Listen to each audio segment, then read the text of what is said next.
नमस्ते, मैं हूँ शशि हरमुख और आप सबका इस चैनल पर स्वागत है। आज का प्रश्न बुकमैन का है। इन्होंने पूछा है, आत्मज्ञान के बाद फिर से जन्म होगा या नहीं, प्लीज़ टेल मी मैम।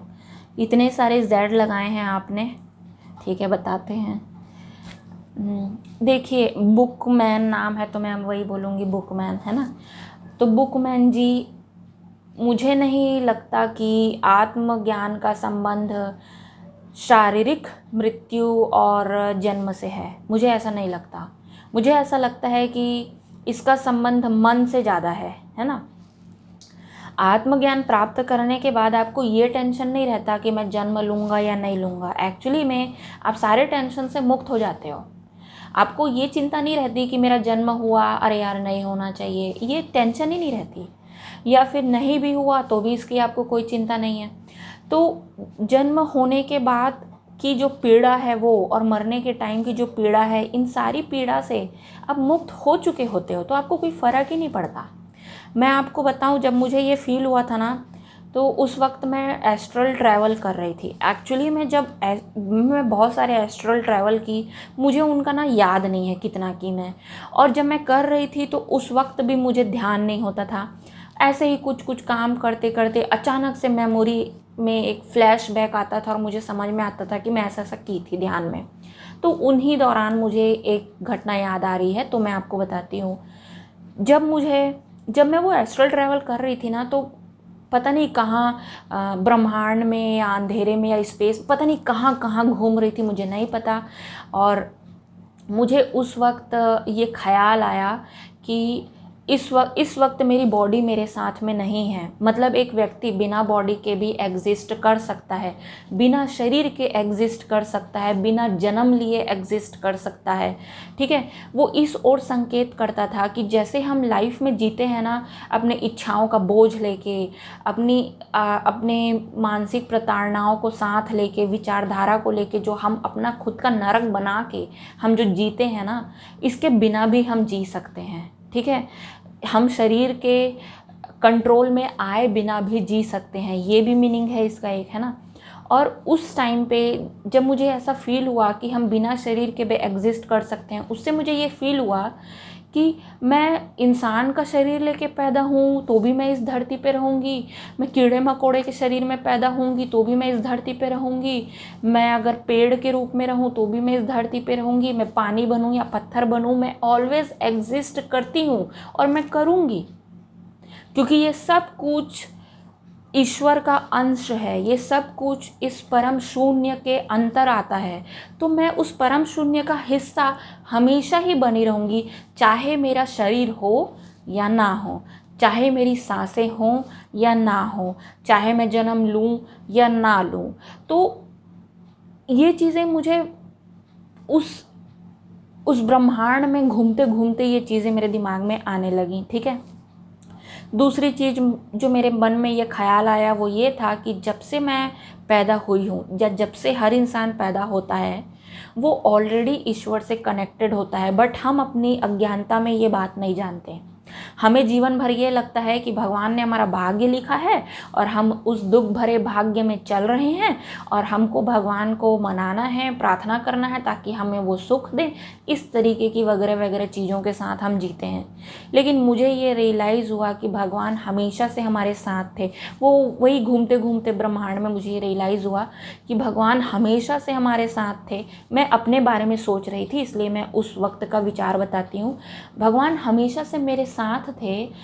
मैं हर तकलीफ़ के साथ, मेरी लाइफ में जब जब तकलीफ़ आई तब तब मैं उनकी तरफ बढ़ते चले गई। जब जब मेरी लाइफ में तकलीफ़ आई तब तक मैं भगवान को पुकारी, तब तक मुझे उनके पास जाने का मौका मिला, तब तक मेरा उनके साथ में संबंध बढ़ते गया, तब ही मैं उनको जानने का मुझे मौका मिला। तो मुझे ये लगा कि इंसान के जीवन में दुख एक्चुअली में वरदान होते हैं, है ना। आप समझ रहे हो।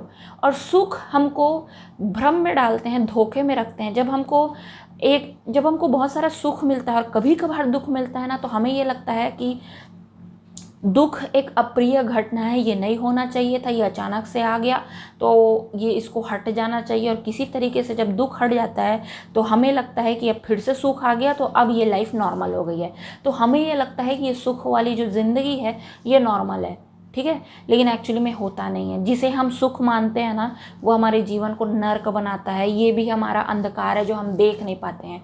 तो जब मैं उस ब्रह्मांड में विचरण कर रही थी या जहाँ भी घूम रही थी, मुझे नहीं पता उस जगह के बारे में, इम्पॉर्टेंट चीज़ वो विचार है जो मेरे मन में आए। तो मुझे ये लगा कि भले मैं ये जानूँ या ना जानूँ कि भगवान है या नहीं, इसके बावजूद मैं उनसे हमेशा से जुड़ी थी। भले ही मैं इस अज्ञान में क्यों ना रहूं कि भगवान सही है या नहीं, भगवान हमेशा से सही थे, भगवान हमेशा से सत्य थे, उनका एग्जिस्टेंस हमेशा से था। तो इन सारे विचारों की वजह से मुझे ऐसा लगा कि जब भगवान से मैं हर कंडीशन में जुड़ी हुई हूँ ही, तो फिर अलग कैसे हुई? किसी भी तरीके से तो मैं अलग हो ही नहीं सकती। अगर मैं अपना शरीर छोड़ दूँ तो भी मैं मिट्टी में मिल जाऊँगी, जो भी भगवान का ही है, तो भी मैं अलग नहीं हुई। मैं पत्थर, पर्वत, नदी कुछ भी बन जाऊँ तो भी मैं भगवान से कनेक्टेड हूँ, मैं अलग हो ही नहीं सकती। और अगर मैं मर के एक ज्योति के रूप में भगवान में ही समा जाऊं तो भी मैं अलग नहीं हो सकती। तो एक्चुअली में इस बात से फ़र्क पड़ा ही नहीं मुझे, और अब पड़ता भी नहीं है कि मुझे मोक्ष मिले या ना मिले, इससे क्या फ़र्क पड़ता है जब मैं हर कंडीशन में भगवान से ऑलरेडी पहले ही जुड़ी ही हुई हूँ। फिर मेरा जन्म हो या ना हो मुझे क्या फ़र्क पड़ता है, मैं तो भगवान से हर समय जुड़ी हुई हूँ, आज नहीं तो कल मैं मिल ही जाऊँगी। और फ्रैंकली बताऊँ, ऐसा सोचने के बाद ना मेरे मन से वो डर भी चला गया कि मुझे बहुत तकलीफ़ मिलेगी अगर मैं जन्म लूँगी तो मुझे बहुत दुख झेलना पड़ेगा। मेरे मन से ये डर भी चला गया क्योंकि इस जन्म में जब मैंने ईश्वर दर्शन किया, शिव दर्शन किया, तो मैं 32 साल की थी। तो मुझे ऐसा लगता था उस एस्ट्रल ट्रैवल के बाद में कि अगर मुझे ज़्यादा दुख मिलेगा अगर मेरे फ्यूचर के जन्म में, तो मैं और जल्दी भगवान के पास पहुंचूंगी। तो मुझे तो उसमें फ़ायदा ही नज़र आ रहा था। इट्स क्रेज़ी, लेकिन हाँ, ऐसा सोच में आ गया। तो मुझे ऐसा लगता है कि आत्मज्ञान के बाद जन्म और मृत्यु का जो बंधन है, इससे आप मुक्त हो जाते हो, इसके डर से आप छूट जाते हो। आपको फ़र्क नहीं पड़ता मुझे मोक्ष मिल रहा है या नहीं, आप मोक्ष के भी बंधन से छूट जाते हो, मोक्ष की इच्छा का भी त्याग हो जाता है। एक जो भगवान के साथ कनेक्टिविटी है जन्म जन्मों की, ठीक है, फॉर इटर्निटी, समय के अंत काल तक, आप ये सच जान लेते हो कि आप कभी उनसे अलग नहीं थे और आप कभी अलग होगे भी नहीं। तो सारा डर तो छूट गया, ठीक है। तो ये मेरा पर्सनल एक्सपीरियंस है, इसलिए मैं आपको बता रही हूँ कि आत्मज्ञान के बाद फिर से जन्म होगा या नहीं, इसकी आप भी चिंता मत करिए, ठीक है। ईश्वर और भक्ति का आनंद उठाइए, ईश्वर को सच्चे मन से पुकारिए, ठीक है। पुकारने से वो ज़रूर आते हैं, आपको अपनी लाइफ में उनके होने का आभास होगा, ठीक है। मेरी शुभकामनाएं हैं आपके साथ में। धन्यवाद।